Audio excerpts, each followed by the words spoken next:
Quem nunca caiu da cama ao acordar? Se apaixonou no balcão da lanchonete? Listou todos os crushes num caderninho? Quantos? Uns 2.000. Passou o dia correndo atrás de uma galinha? Pega a galinha, segura a galinha aí, rapaz! Quem nunca achou que a sua vida daria um filme? O cinema brasileiro é nosso. O Canal Brasil é nosso.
Boa noite, gente, tudo bem?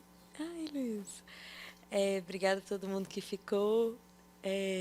Luiz, obrigada por ter vindo. Que honra conversar um pouquinho com você. Bem, a gente acabou de ver o Baixo Gávea. Eu acho que o mais legal nessas conversas é sempre a gente poder circular um pouco a ideia. Eu quero muito ouvir as questões e perguntas que vocês trouxerem. Mas eu queria começar um pouquinho puxando algumas coisas. E a primeira coisa que eu queria te perguntar é porque, quando eu assisti o filme, a sensação que eu tenho é que eu não consigo ver o filme com o olhar da época. Porque eu nasci depois do filme, eu vejo ele agora, num outro tempo, com outras questões, né? E eu queria muito te ouvir sobre como foi a sensação de fazer o filme, de entender o corpo desse filme naquela época e de como você sente ele hoje, sabe? Ouvir esses dois encontros de tempo, assim. Tá, interessante essa pergunta. A gente filmou em 85, eu acho, né? Sim.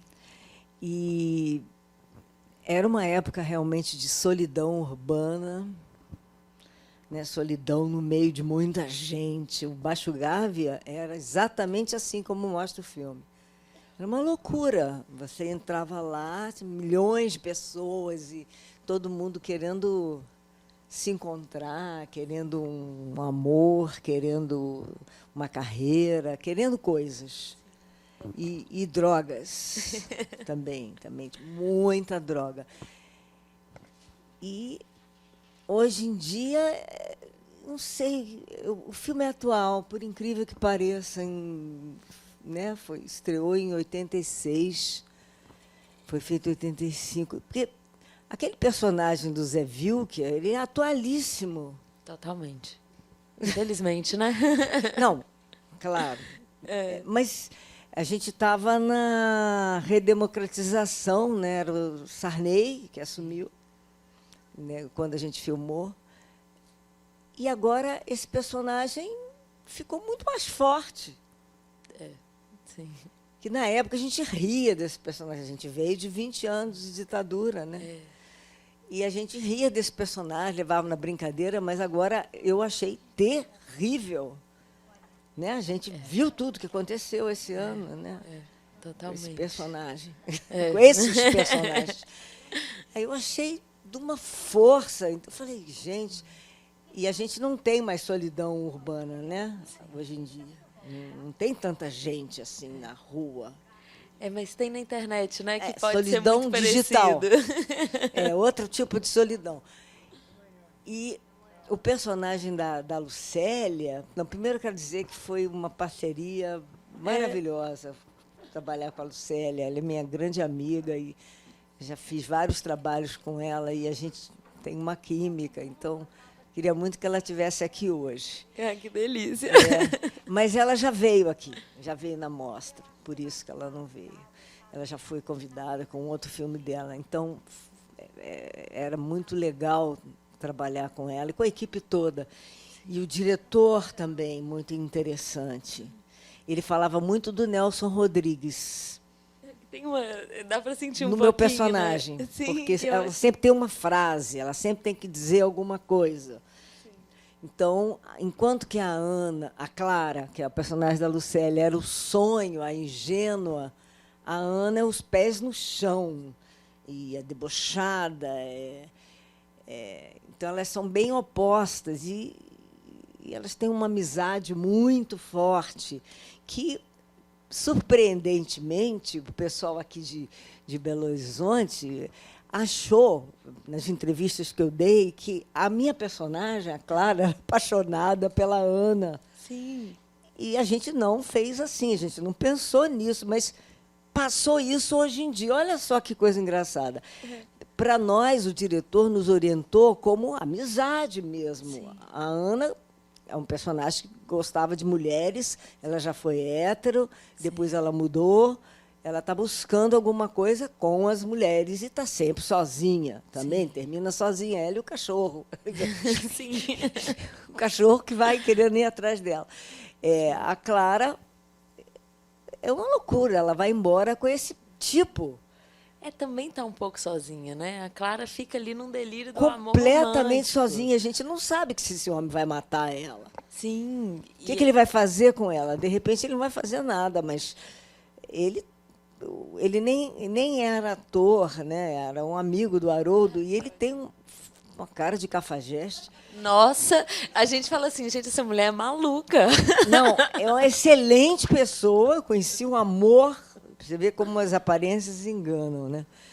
Ele, esse fim de noite, esse personagem é muito interessante, né? O fim de noite que não bebe. Hoje em dia eu acho que não tem mais isso. Não, assim, que não bebe e leva para casa as gatinhas alcoolizadas. Acho que ainda tem, infelizmente. Mas assim, é absurdo, né? Ele entra como um serial killer no bar e ela Mas fala as assim, gatinhas são muito mais inteligentes. Elas não caem mais, eu acho. Ou assim caem. Esperamos, né? Não, eu acho que as mulheres foram para frente, entendeu? A Clara era um personagem bem daquela época, né? Ingênua. E ela sonha com um personagem do Rui e se apaixona. Sim, totalmente. Aí a Ana fica furiosa, a Ana fica brava com ela.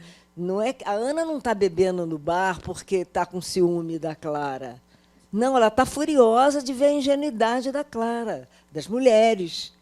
Esse era nosso ponto de vista. Mas, hoje em dia, as pessoas entenderam, pelo menos as que me entrevistaram, que a Ana tinha um segredo que, no fundo, ela era apaixonada pela Clara, mas nós não fizemos assim. Mas a obra falou além, e eu acho isso muito interessante. Eu acho também. E engraçado, porque, assim, eu acho que, quando me chamaram para falar e pensar um pouco esse filme, eu fiquei pensando muito nessas duas visões de amor que Ana e Clara dividem e friccionam, assim.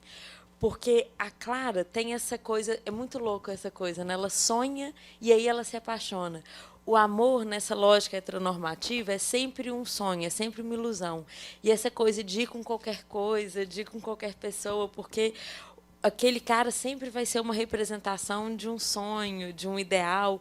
E a Ana, essa coisa pé no chão, e eu acho muito lindo, pessoalmente, ela ser uma mulher sapatão, ela está buscando um outro tipo de amor, inclusive, assim, eu acho bonito, uma das coisas que eu mais me toca um pouco, é um filme que fala de um amor entre mulheres que existe também fora do lugar romântico sexual. Eu acho muito legal você me falar que a ideia não era ser apaixonada, porque existe uma amizade ali, a gente se apaixona pelos amigos também, né? Não, era um amor entre duas mulheres, mas não era um amor sexual. E que lindo isso, e, né? embora ela brincou com a Clara, falou, se você quiser, nós vamos... Mas é brincadeira, porque ela estava brincando. Sim. É um amor pela amiga.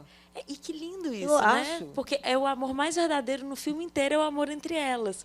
Porque o amor da Ana não é possível, ela está sempre sozinha, a Clara também está sempre sozinha E não no só sonho as dela. duas que são as protagonistas. O personagem da Lia, Sim. que se corta com Gilete, também se corta por amor, porque o namorado terminou.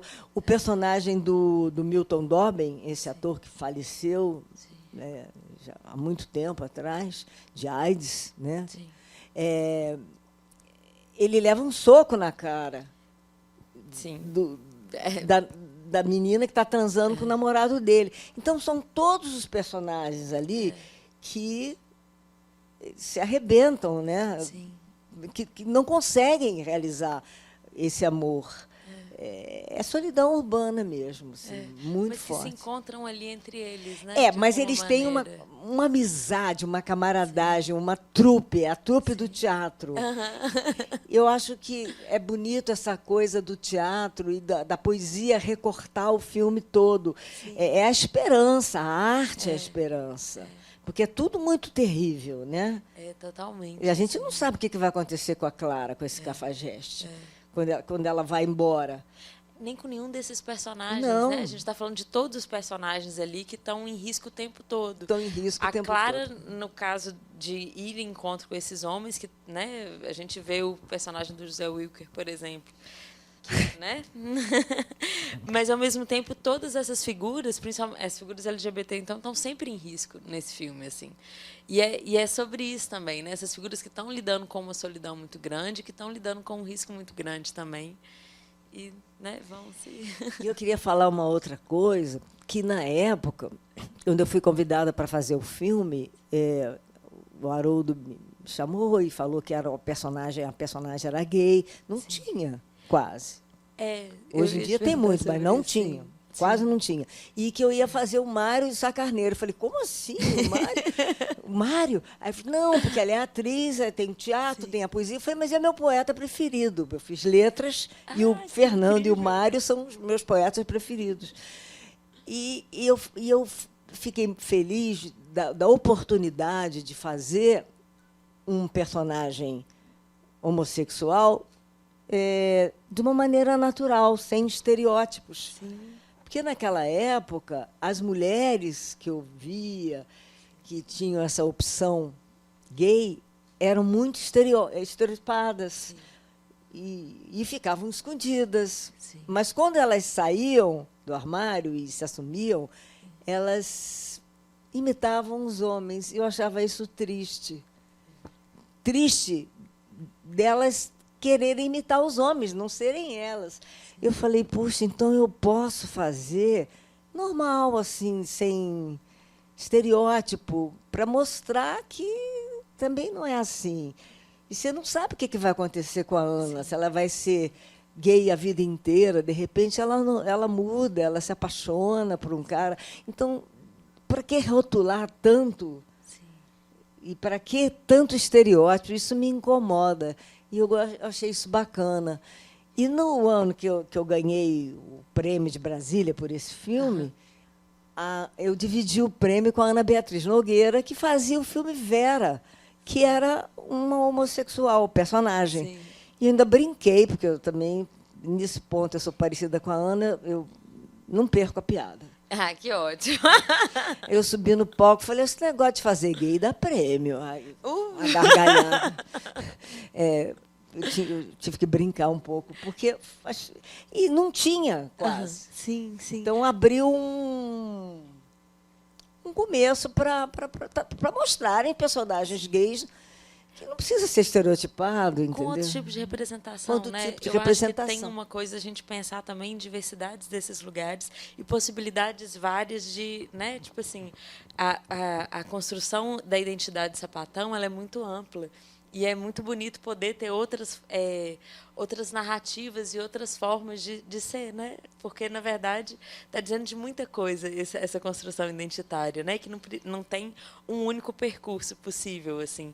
E eu acho bonito porque, só para contextualizar um pouco, no Brasil, em 86, a gente está passando por um processo pós-ditadura e a gente está passando por um processo no cinema muito difícil, tanto que a gente tem pouquíssimos filmes sendo feitos. A gente tem... a gente tem a gente é como se fosse uma colisão de crises, assim. A gente tem um país tentando entrar numa democracia, a gente tem um processo de não investimento no cinema. Então, a gente tem filmes muito peculiares nos anos 80 sendo produzidos, assim, raros.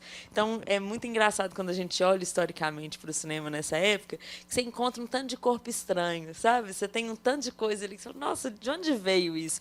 Porque era meio que pequenas explosões assim, que conseguiam existir. E, nesse processo, é muito bonito também a gente poder pensar num filme com tantas buscas e espaços para essas coisas, né? Um filme um pouco alienígena nesse sentido, que busca outras representações, que tem ali uma personagem sapatão, um personagem gay, que tem ali também esse lugar de pensar e desconstruir um pouco desse lugar afetivo, que tem vários estereótipos dos homens. Você até falou que é muito contemporâneo o filme, né? E de fato, a gente está vendo até agora tanto nesse lugar, mas também a gente está vendo a Demara fazendo um meme de boys que são ainda esse lugar, né? E eu acho curioso, porque é bonito também esse primeiro momento, pós um período muito complexo no Brasil, de tentar buscar espaços para outros imaginários, outros sonhos e outros personagens e para jogar eles no mundo, sabe? Eu acho que é um gesto cinematográfico muito poderoso, assim. E por isso que eu acho que também tem uma força muito grande até hoje, porque toda vez que eu estava assistindo esse filme, eu ficava pensando como que isso devia estar acontecendo nos anos 80, assim, como que loucura isso poder existir naquele momento, pós uma ditadura. E é bonito o cinema estar sonhando nesse espaço. Assim. Acho que tem um pouquinho disso que você está falando também, de buscar essas novas interpretações, de buscar esses novos lugares que vocês estão tateando, voltando também para um passado, né? Pensando no Fernando e no Mário de Sá. Que também é engraçado, que contextualizando isso também, eles tiveram uma correspondência de amizade durante anos, assim. E o Mário de Sá, inclusive, falava que ele tinha um amor de alma pelo Fernando, assim. Então, era como se fosse um bromance também, sabe? De alguma maneira. Então, esse amor de alma de Mário e de Fernando é o mesmo amor de alma de Clara e Ana. Sim. E é o mesmo amor de alma que eu tenho pela Lucélia. Que lindo. Eu a amo, e eu sei que ela me ama. E que bonito isso, né? Que bom amor poder existir em outros lugares também. E agora, isso que você falou do cinema, na época, é muito certo dos anos 80. Agora, ainda tinha Embrafilme. Que estava quase, né? Não, chegou em 90, o Fernando Collor acabou, em 89, acabou com a Embrafilme. Quer dizer, 3 anos depois ela ia acabar. Mas ainda tinha Embrafilme, eu fazia 3 filmes por ano. Entendeu? Assim. Sempre. Sim. Eu tenho 30 e tantos filmes. Sim.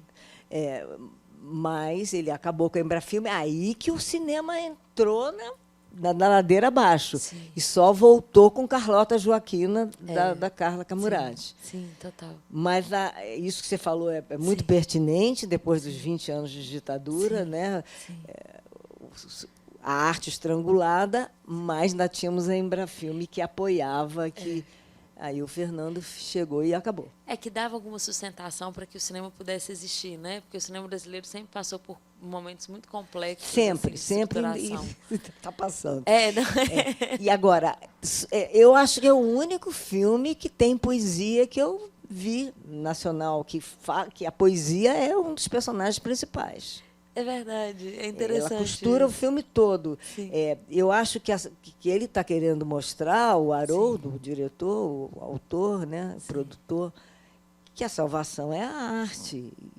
E essa amizade deles todos, dessa trupe, claro que tem o Rui, que é o personagem, que é o Pulha, o canalha, mas ele é da turma também. Sim. Ele não é crucificado pela.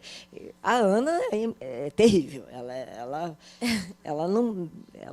Ela não sopra, né? Mas eu acho a Ana tão maravilhosa. A Ana é cuidadosa com todo mundo no filme. Ela é mãe, né? Ela é maternal. Mas ela é realidade.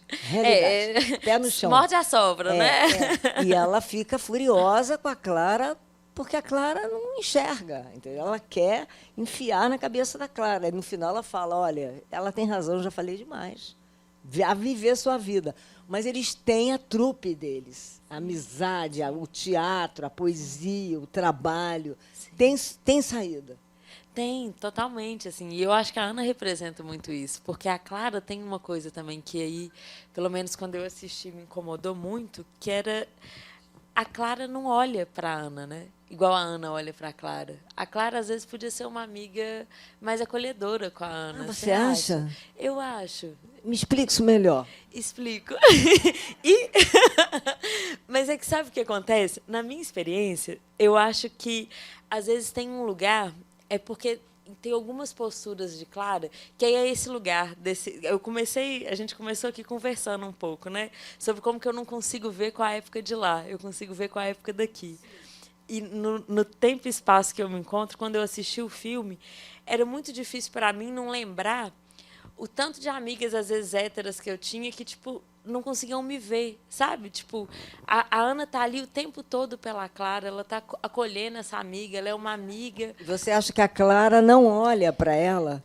Às vezes não, às vezes eu sinto que a Clara fica muito autocentrada. Sim, lugar no umbigo dela, É. Entendi. Interessante. E aí, às vezes, quando os amigos dela, gays, estão falando sobre o amor, ela pergunta, tipo assim, uai, o que você está buscando?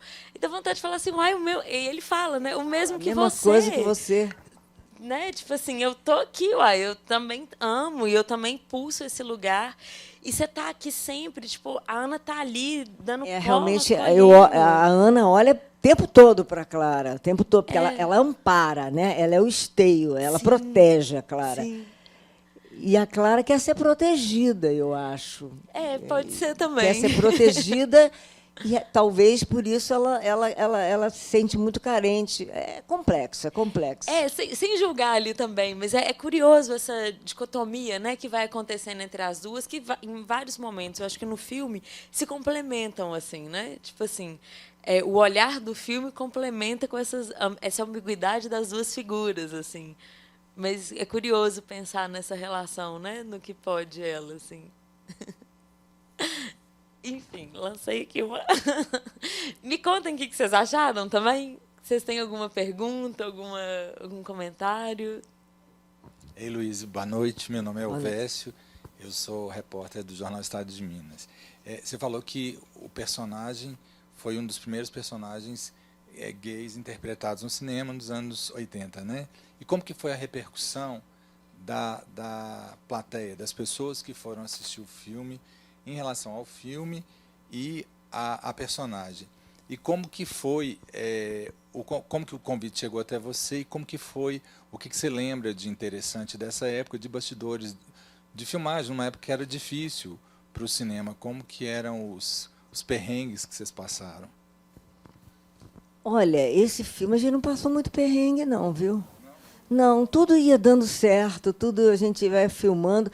Tinha um clima. Bom, vou começar pelo início que você perguntou. O filme foi super bem recebido pela plateia, pela crítica, pelo público.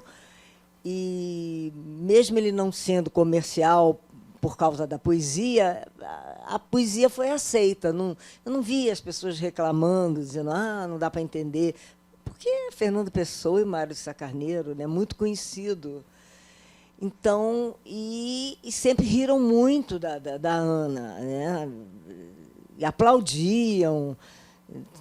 Tem na cena que ela beija a outra e cai a peruca da outra, que eles estão representando, e a plateia aplaudia. Enfim, foi super bem recebido. Agora, a gente não teve muito problema, porque as locações eram simples, e tinha um astral muito grande, a gente improvisava muito, eu com a Lucélia, assim, muito, muito. Falava um negócio, a gente seguia o roteiro, claro, o tempo todo, mas saía algumas coisas na hora, eu falava umas coisas na hora, era tomada pela personagem, falava... o personagem se manifestava, e a Lucélia também. Então, a gente não teve, assim, que eu me lembro... sim, demorou para começar. Demorou para começar por causa do dinheiro, do orçamento. Então, era para filmar antes, até. E uma época até que eu falei, eu acho que não vai sair esse filme, fui fazer outras coisas. Mas ele saiu, porque o roteiro veio para mim antes.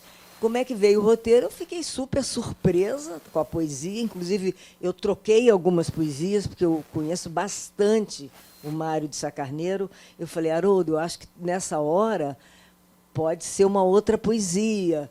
E eu que sugeri, os seus braços de nervosos eram corças, seus lábios de rubros eram dor. Verguei-me todo sobre ela, o ar tornou-se mais irreal. Fez-se um cortejo de estrelas. Eu sugeri essa poesia na hora que ela estava lá cantando a menina que era casada, que era a mulher do diretor que fazia. Então, eu trocava, ele completamente aberto, o Haroldo. Eu botei um caco. Essa peça tem que estrear logo, porque eu vou fazer um filme aí. Eu acho que eu falei no filme do Haroldo. Acho que eu falei Haroldo. Falei? Isso é caco, não tinha. Saiu, ele adorou. Então, ele era muito aberto.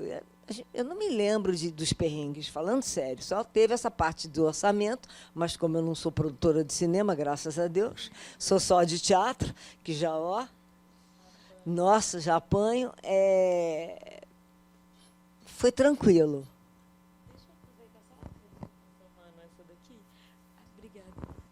O processo da poesia, ele conduziu o processo de preparação seus também?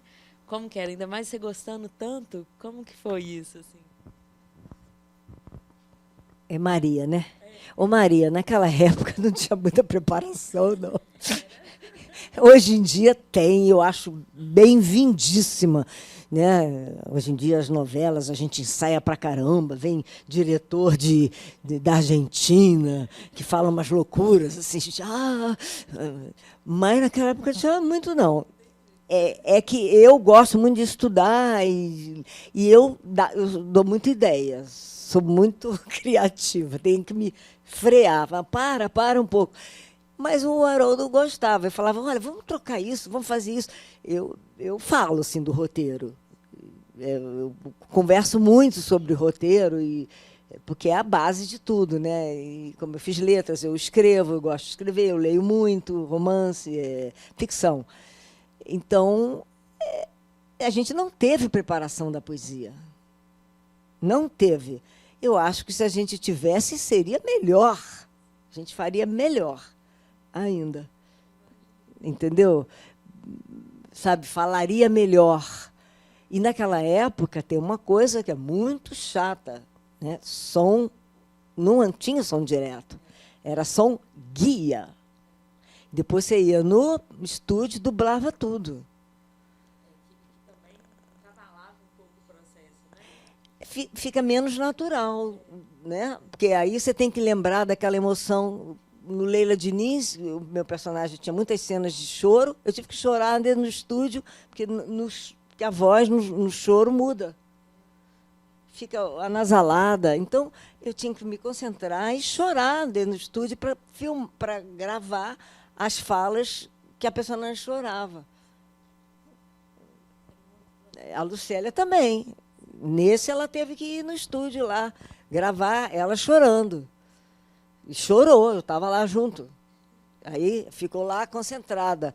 E a gente esperando. Aí, é difícil pra caramba. E não fica tão natural quanto o som direto. É outro processo. Mas era o que tínhamos, né? Era o que tínhamos. Boa noite, agora sim. Eu sou Larissa, curiosa. Estou aqui porque, assim, curiosidade mesmo. E agradeço esse momento. Eu gostaria de fazer a pergunta que ele fez sobre a personagem ter sido uma homossexual. Mas todos os filmes que eu vejo com protagonistas mulheres, e quando a mulher ela não alcança o desejo dela, no final ela se sente satisfeita com, pelo menos, a relação profissional. E deu para perceber que a Ana e a Clara, por mais que estavam ali encenando uma peça, a Ana era a protagonista, uma personagem principal, e a Clara a diretora. Isso não poderia satisfazer as duas, de certa forma, a questão do romance ficar em segundo plano e elas ali sendo protagonistas da carreira, tendo um fio, uma peça de teatro extremamente centrada, com aplausos de pé e com a propensão assim de novas alções, assim, de mesmo o sucesso. Então, gostaria de saber se isso passou pela cabeça do diretor ou de vocês mesmos, de tentar mostrar que tudo bem, a gente não tem o amor, mas a gente tinha a gente mesma e estava bom. Ótima pergunta. Posso responder? Naquela época, não pensamos nisso, tá? O filme, o principal do filme era a solidão urbana, né? A falta do amor. Mas eu vendo o filme hoje, eu pensei assim, poxa, o que essas duas querem mais? O que essa turma quer mais? Tem uma peça incrível, entendeu? Elas têm uma amizade, moram juntas, são amigas, têm um trabalho bacana. Elas vão dar cabeçada e vão acabar uma hora encontrando alguém. Eu achei isso que você falou, assim, sabe? Delas se satisfazerem mais com o trabalho delas, com a arte delas, e deixar mais em segundo plano é por causa dos hormônios explodindo, da juventude, né? Os personagens eram jovens, entendeu? Mas hoje eu pensei isso vendo o filme. Falei, poxa, será que precisa? Né? E eu queria fazer uma pergunta para vocês agora. Vocês acham, quem puder responder, que o personagem da Clara, da diretora, hoje em dia é crível? Existe gente assim, com essa fantasia amorosa?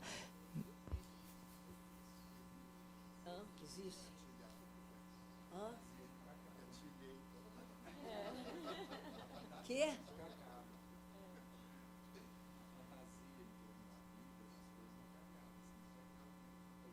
Sempre tem, né? Ele não é irreal, né, o personagem. Não, porque na época ele era super real. Mas eu fiquei pensando, será que esse personagem ficou irreal, ficou... não, né? Hã?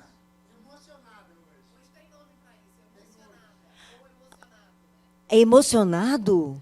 Mentira! Chama emocionada a pessoa que fantasia?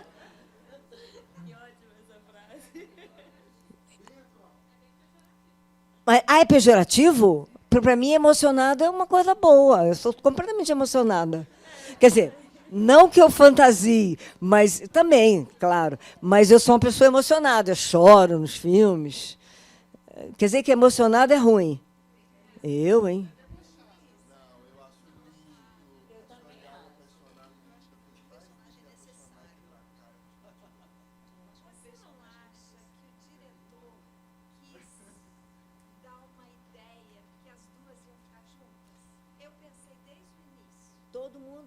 Todo mundo me pergunta isso aqui. Na época, a gente não falou nisso, a gente não pensou. Ô, Luiz, primeiro de tudo é uma honra, eu tenho muito carinho por esse filme. Eu vi ele numa madrugada, tinha um canal de YouTube que pirateava essas cópias todas do Canal Brasil, ele era maravilhoso. Tiraram ele do ar. Fazer o quê? Enfim, uma honra rever ele agora comentado por você. E eu sempre fiquei muito encucado com Haroldo, porque ele tem, né, são poucos filmes, o outro é engraçadinha, né, que é mais fácil de encontrar. Enfim, tinha muita pouca coisa na Wikipédia, eu criei várias fantasias sobre quem ele seria, que o roteiro é dele também, e é um roteiro muito curioso, eu acho. Eu acho que ele tem um paralelo interessante, eu estava vendo aqui agora, inclusive ele é 20 anos depois desse paralelo que eu faço com o filme do Domingos, o Todas as Mulheres do Mundo, que virou série e tal, que tem esse formato, né, de desventuras sexuais e amorosas, só que invertido, né? No filme do Domingos você tem o Paulo José, né?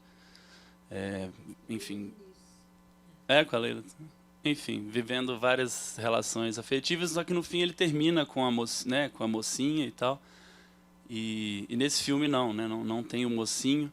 E eu acho engraçado uma hora que o personagem, uma colega, um dos atores vira e fala, né, aquela cena da varanda que eles estão se questionando sobre o amor, e será que alguém um dia já viveu isso, esse amor e tal? E ele vira e fala, antigamente sim, o papai e a mamãe.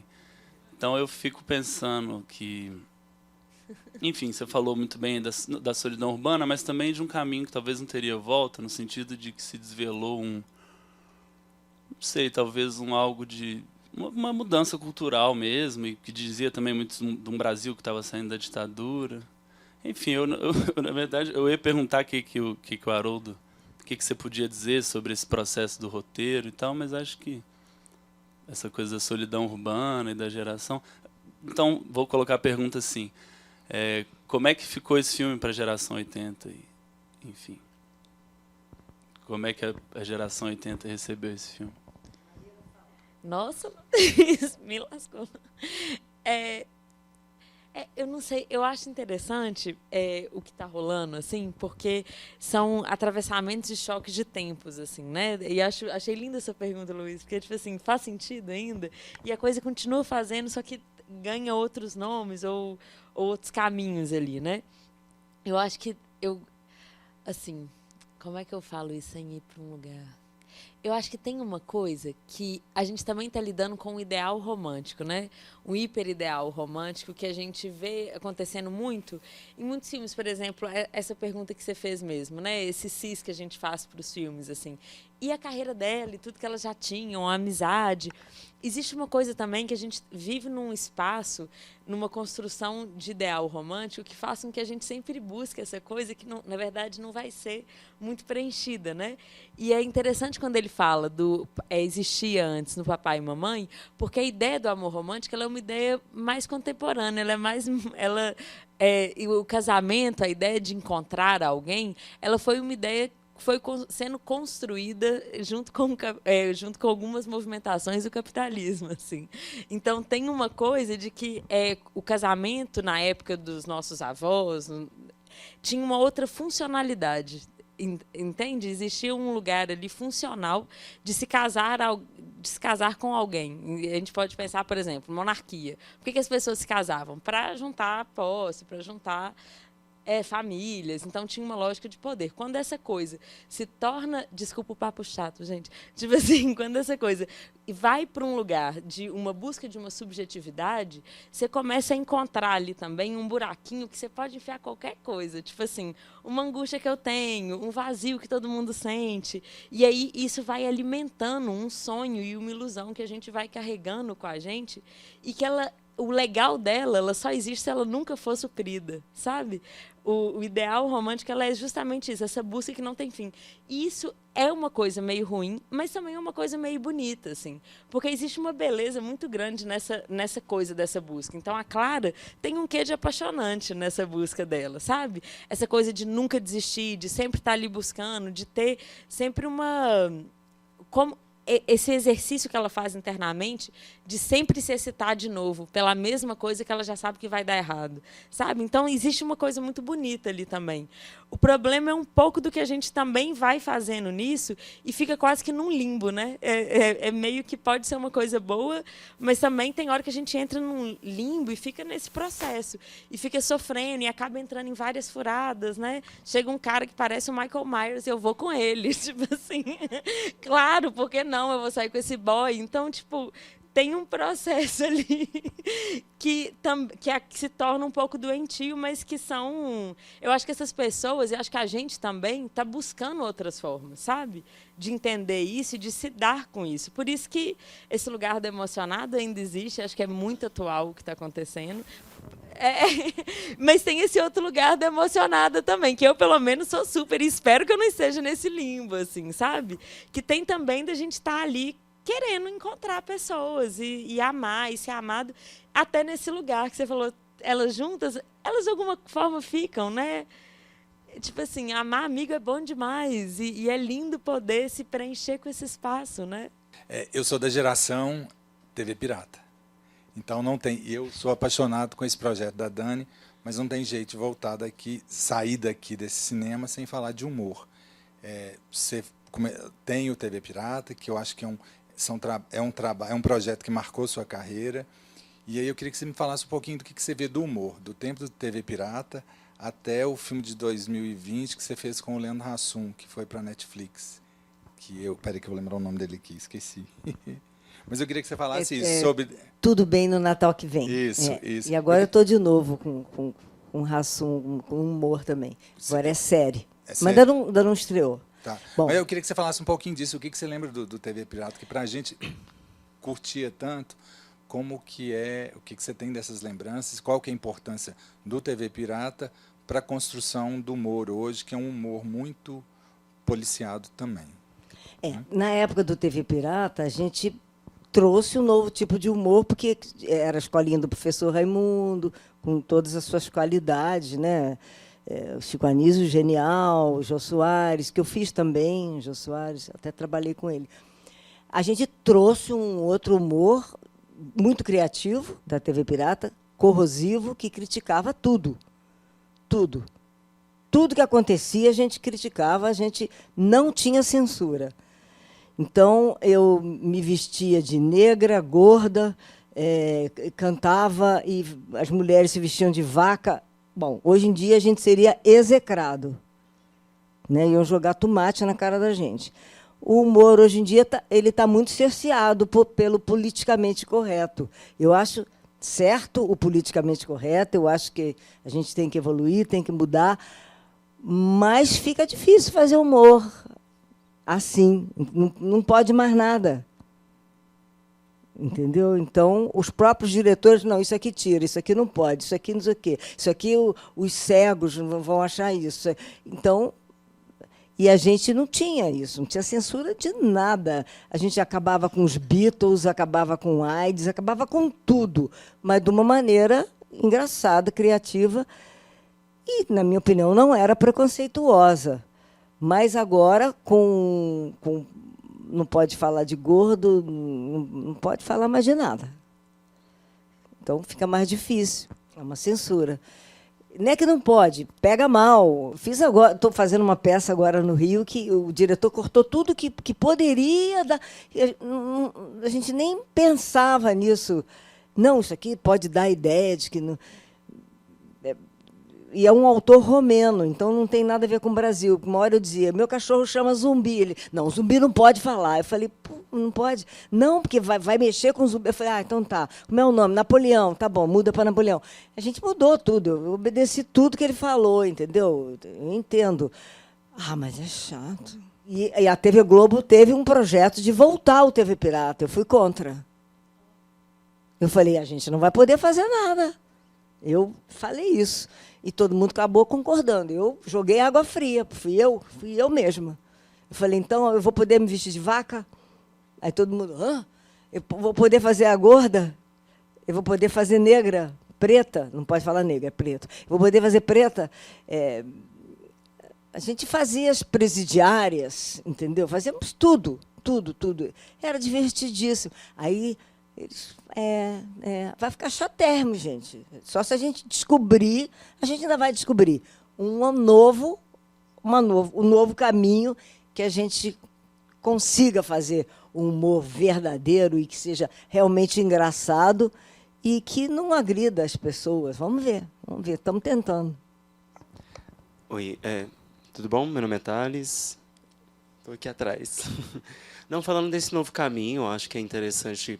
Vou falar de um lugar que é interessante também, entender como possibilidade, talvez, de encontrar falar de outras coisas que são mais, que até então, né, estavam sendo mais incisivas e cerceando esses lugares que foi colocado, né, que era representado em outros programas e tal. Então, acho que está nesse caminho de encontrar esse novo, de como fazer também, mas a gente já sabe um pouco do que falar, como utilizar esse humor e quem a gente pode falar para poder também explicitar algumas coisas que a gente estava vivendo que não são tão interessantes para o nosso trabalho enquanto artistas, né? Então, eu venho de um coletivo que a gente trabalha bastante com deboche, mas debochando especificamente daquilo que a gente sabe que precisa ser debochado. Mas aí, falando de trabalho e de comunicar, eu queria entender como é que, se você consegue fazer alguma algum paralelo que você disse que em 86 tinha essa coisa parece que queria trabalhar bastante, tinha muito trabalho, e aí tem essa relação com o teatro no filme, que é um lugar do início que parece ali do fazer teatro, do fazer da atuação, e aí isso é bem representado no filme. E hoje a gente também acho que é muito atual o filme de diversas formas, e essa vontade de sair de um período onde a gente esteve muito cerceado politicamente e está com muita vontade de trabalhar, né? Seria maravilhoso fazer 3 filmes por ano. Nossa, adoraria fazer.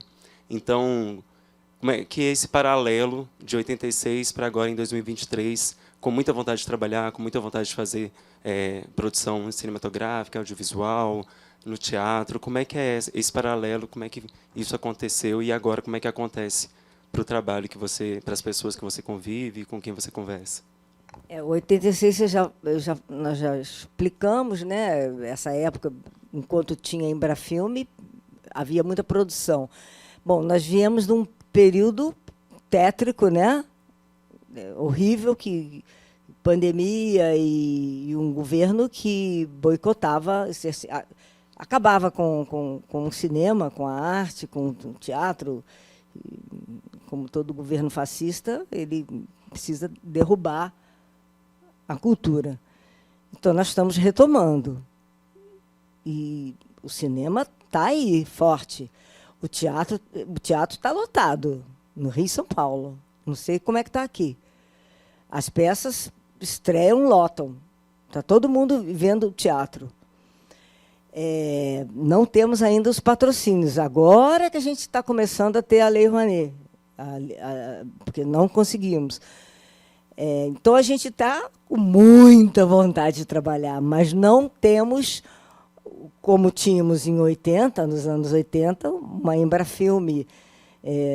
Nós temos, eu acho, o nosso cinema um dos maiores do mundo. Eu sou muito fã do cinema nacional, acho excelente. A gente precisa de patrocínio, a gente precisa de dinheiro para fazer. Porque, quando a gente faz, é um sofrimento para o diretor, produtor. Hoje em dia, eu fiz agora o filme da Ana Miller, que é lindo, Clube das Mulheres de Negócios, é sensacional. O filme tinha dinheiro, mas a produção, eles eram jovens demais, o mais velho tinha 25 anos, e eles não tinham experiência nenhuma. E ela é uma craque, uma grande diretora, e ela ficava enlouquecida com a falta de experiência, porque os produtores botam as melhores equipes nos streamings, no Netflix, na Amazon, e reservam para o cinema as pessoas que estão começando. Claro que tem que ter sempre gente começando, mas não pode ter uma equipe inteira começando. Então, eu praticamente virei assistente de direção dela, porque eu ficava ajudando ela, porque eu via o sofrimento. E ela, uma excelente diretora, criativa, maravilhosa diretora, Ana Miller, vocês devem conhecer. Então, eu acho que está difícil, mas está todo mundo com muita vontade, com muita gana. Mas a gente precisa de mais estrutura. Os roteiros são bons, os projetos são bons, as pessoas estão filmando, mas tem uma coisa empacada, que eu acho que é o reflexo de tanto tempo, de tanto tempo parado, entendeu? Acho que a gente vai melhorar. Eu sempre sou otimista, mas não está fácil. Eu tenho filmado bastante.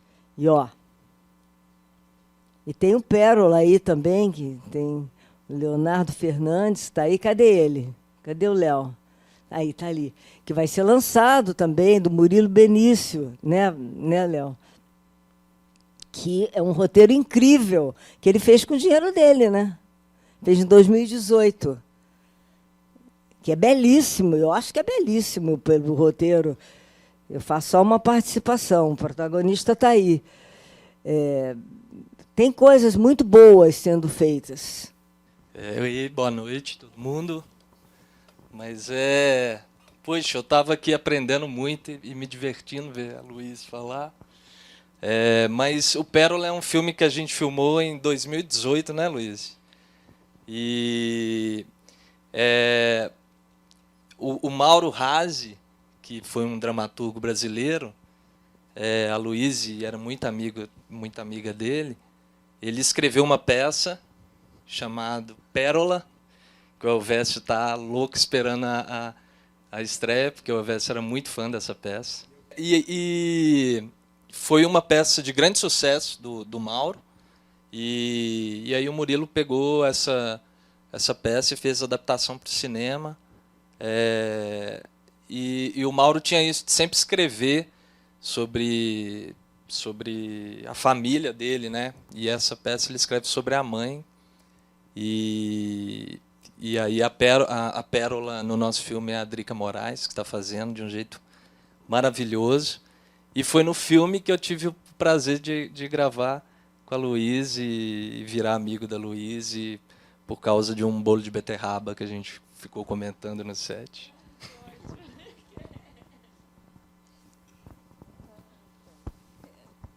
Só para fechar isso, o Pérola é um filme feito em 2018 que vem de uma peça. Então, tem um paralelo aí com Baixo Gávea. Tá? Oi, tudo bem? Eu sou Mariana, prazer aqui conhecê-la, Luíse, Maria, todo mundo. Não entendo nada de cinema, adoro comédia romântica dessas mais mainstreams, mas eu acho que uma coisa me chamou muita atenção no filme, assim, que achei que tocou, assim, sobre essa construção da mulher e como que essa construção da mulher passa muito por esse ideal amoroso ainda, né? A Larissa, minha amiga, que falou muito sobre a profissão, mas até hoje, assim, né? A gente se sente muito refém dessa questão, dessa satisfação em todos os âmbitos da vida, assim. Acho que essa cobrança em cima da mulher ela é muito mais alta do que tudo, assim, né? Independente, enfim, do que ela faça, do que ela trabalhe. Eu acho que isso é bem forte, assim. E aí eu, conhecendo você aqui, escutando você falar, eu fiquei curiosa como que era a Luíse dessa época, assim, gravando filme. Você podia, né, sem entrar demais assim na sua intimidade também, mas você podia contar para a gente um pouquinho quem que era você nessa época, né, nesse contexto histórico, também, assim, e quais que eram, de certa forma, as suas identificações ou não identificações com essas personagens femininas no filme. Tá certo. Eu sempre trabalhei bastante nessa época, e como hoje em dia continuo, graças a Deus, e eu namorava bastante também, mas diferente da Clara e da Ana. Eu me envolvia, me apaixonava e tentava fazer dar certo, e muitas vezes não dava. Aí eu ficava sozinha, e ficava ótima também sozinha. Nunca tive essa coisa de eu estou sozinha, então eu estou mal. Não, eu fico muito bem sozinha. Mas eu não tinha esse desespero de ter alguém que fazia parte da época, sim, e eu concordo com você que tem uma cobrança mesmo em cima da mulher de ter que ter um marido, uma outra mulher, tem que ter alguém, né? Enfim. Então, eu acho o amor muito importante, mas eu gosto mais de trabalhar.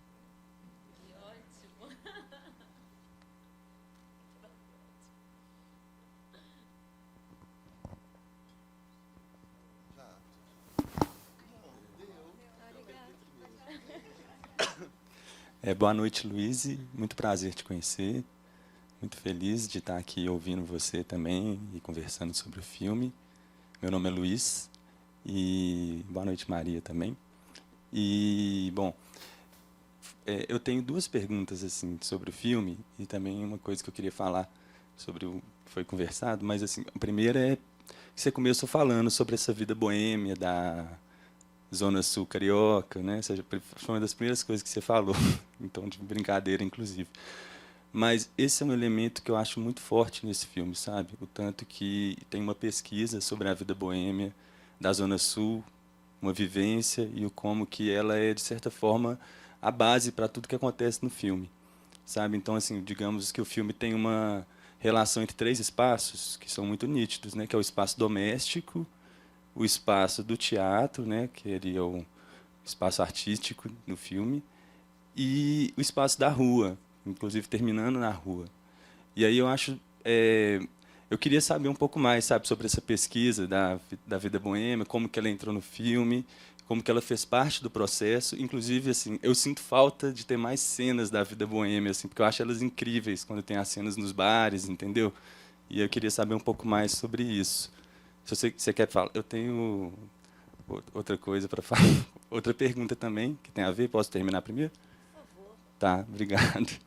E aí, assim, pensando nisso também, nessa relação dos 3 espaços, e até pegando um pouco de carona no que o Thales falou, mas por outra via, tem essa coisa do teatro no filme que eu acho fantástica também, né? Como que é, de certa forma, o combustível do filme. Sabe? O que está queimando ali o tempo inteiro é esse teatro enquanto desejo de arte, enquanto um desejo de imaginário mesmo, sabe? E nisso a personagem da Clara, para mim, ela tem uma importância também. Vou falar um pouco mais disso, mas para não me alongar demais também, assim, eu sinto que o teatro ali ele está de tal forma colocado no filme que, a certa altura do filme, a narrativa ela se deixa contaminar também por coisas que vêm da peça, que vêm do teatro, e também tem uma dose de artifício ali, sabe, na própria dinâmica de representação, que é muito bonita. Inclusive, é uma coisa que eu acho que nem sempre é fácil de encontrar hoje em dia, né? As diferenças de tempo são complexas, nem sempre a gente só ganha, só avança, né? O progresso ele não traz, não é uma coisa tão em linha reta, digamos assim, né? Esse filme, enquanto objeto estético, ele tem uma qualidade muito alta, sabe? É difícil você encontrar um filme com uma qualidade estética tão alta assim hoje em dia. E aí eu queria, né, se você quiser falar um pouco mais sobre essa relação do filme com o teatro e, sobretudo, essa direção que ela tem um lado realista. A direção, parece que a representação narrativa tem um pouco da dinâmica entre a Clara e a Ana, sabe?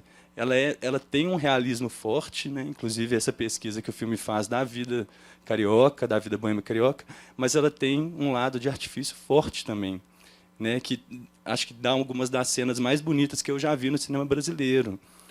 E aí, terminando, a segunda pergunta é essa, sabe, essa relação do teatro com o artifício, que eu acho isso bonito demais. Lembra até, sei lá, um filme como... Lembra os filmes do Carlão, Reichenbach, lembra também uma certa melancolia que a gente encontra em vários filmes, inclusive os do Carlão, mas também não faz Binder, sabe? O filme tem uma atmosfera de melancolia, tem alguma coisa também de invenção o tempo inteiro que está na cena, que me lembra um pouco de uma Claire Denis. O filme, enfim, ele realmente é um filme muito bem elaborado esteticamente, né? E aí é isso, de pergunta é isso. Assim, eu só queria dizer assim, eu entendo os incômodos que a cena final traz, eu acho que eles são super justos, né, tudo que foi colocado sobre ela, mas dizer que também eu acho que ela tem uma beleza tão forte, sabe, aquela cena final, a Clara saindo ali, caminhando para fora do quadro, aquela personagem que o tempo inteiro ela está passando, ela está acreditando, mesmo com todos os encontros malsãos, com os tipos errados, com as violências, tudo que ela encontra no cotidiano, ela está acreditando, ela está buscando algo novo numa nova manhã, e aí vê ela ali sair do quadro daquela maneira, e a personagem da Ana dizer assim, digamos, de certa forma, ela dizendo que ela tem razão dessa vez. Assim. Tem uma coisa muito bonita nessa cena, sabe? A maneira como ela é filmada, o que ela traz depois desse filme inteiro que a gente vê. Só isso mesmo. Eu acho que você já falou tudo. Eu não tenho nada para falar.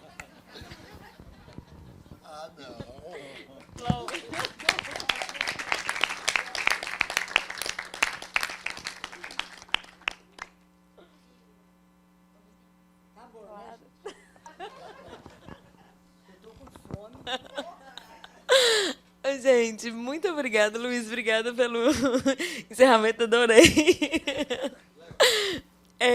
Enfim, muito obrigada por terem vindo.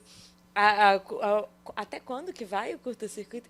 Até 25 de julho tem vários filmes e o curta-circuito é uma coisa muito especial. Eu acho que colhem mais, assim, foi muito, muito importante o meu processo de formação de cinefilia, assim, é muito bom estar de volta, né, Dani, no cinema, é muito lindo. Luiz, muito obrigada por tudo, que honra estar aqui.